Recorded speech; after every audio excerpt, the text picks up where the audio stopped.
মোস্তফা ডাকসুর সাবেক নির্বাচনী ইতিহাস এবং ঢাকা বিশ্ববিদ্যালয়ের প্রতিষ্ঠাকালীন আহ্বায়ক। এখন আমাদের আরো কিছু ক্যান্ডিডেট রয়েছে, একে একে সবাই আসবেন। বিএনপির সুসময় অনলি কিছু পার্সোনাল ব্যক্তির জন্যে, বিএনপির সুসময় আপামর জনসাধারণের জন্য না।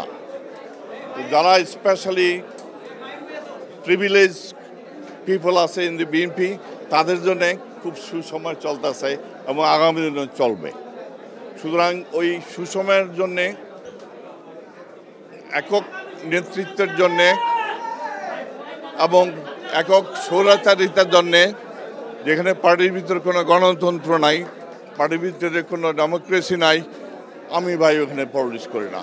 আমি 40 বছর এই পার্টির বিএনপির ছাত্র দল, জাগো দল, ঢাকা ইউনিভার্সিটির ডাকসুতে ইলেক্টেড হয়েছি।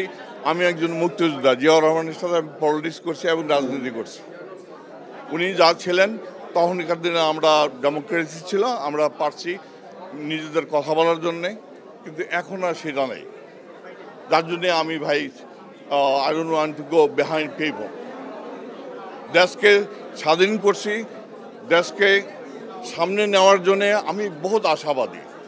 টুডে আর টুমোরো হইচই চিলাচালি চলতেছে, কিন্তু আমাদের দেশ it will be better then Singapore. জাতীয়তাবাদী রাজনীতি আমি গত সপ্তাহ করতেছিলাম। আমার কর্মীরা, আমার ফলোয়াররা নারায়ণগঞ্জের সবাই কল করে দুঃখ করতেছে যে you are going to NCP, আমাদের কী হবে?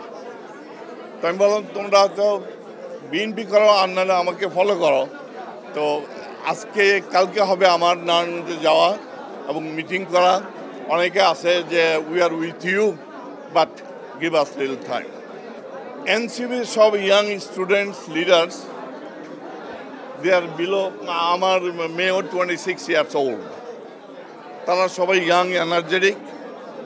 আমি বলতে চাই ওয়ান থিং, 71-এ যে বিপ্লব আমরা করছি অস্ত্রের মাধ্যমে, আমরা দেশ স্বাধীন করছি, রাজাকার মুক্ত করছি, সব কিছু করার পরে ক্ষমতাটা নিয়ে গেল মিস্টার শেখ মুজিবুর রহমান এবং হিজ আওয়ামী লীগ। এইবারও যেই ভূমিকা রাখছে স্টুডেন্টরা, সেই বিপ্লবকে সামনে নেওয়ার জন্যে কঠোরতম নেতৃত্ব দরকার এবং সেটা সামনে নেওয়ার জন্যে they need people, they need support, they need experience. That's why I am with them. Ershad ক্ষমতা আসার আগে সেন্ট্রালের জয়েন্ট সেক্রেটারি ছিলাম, কাসেম চৌধুরী ছিল আমার সেক্রেটারি, গুলাম সারা ছিল মিলন। আমাকে ডাকসুতে পাস করার পরে I jump 1 floor to 5th floor. আমাকে সেক্রেটারি হওয়ার কথা ছিল, কিন্তু দুর্ভাগ্যবশত আমাদের হোসেন মাহমুদ এরশাদ আইসা আমাদেরকে গলা কাটিয়ে দিল, বলো যে you better go and leave. So আমাকে অফার দিয়েছিল তাদের মন্ত্রিত্বে যাওয়ার জন্য। আমি জানি ভাই, কারণ আমি জিয়াউর রহমানের সাথে পলিটিক্স করছি, জিয়াউর রহমানের সাথে পোস্টার আছে। আমি একজন মুক্তিযোদ্ধা, বিদেশ চলে গেছে, আমি আমেরিকাতে।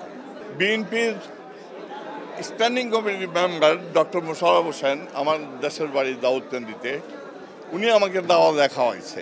তারপরে মনে করেন যে কতগুলো ছিলাম, উনি জানেন না যে আমি আজকে এইখানে আসবো। আর আমার I don't need to inform him, he is not my father and he is not my guardian. আমি স্বাধীন, আমার কোনো পদ নাই, আমাকে তারা এক্সপেলও করতে পারবে না, করুক, হু কেয়ারস।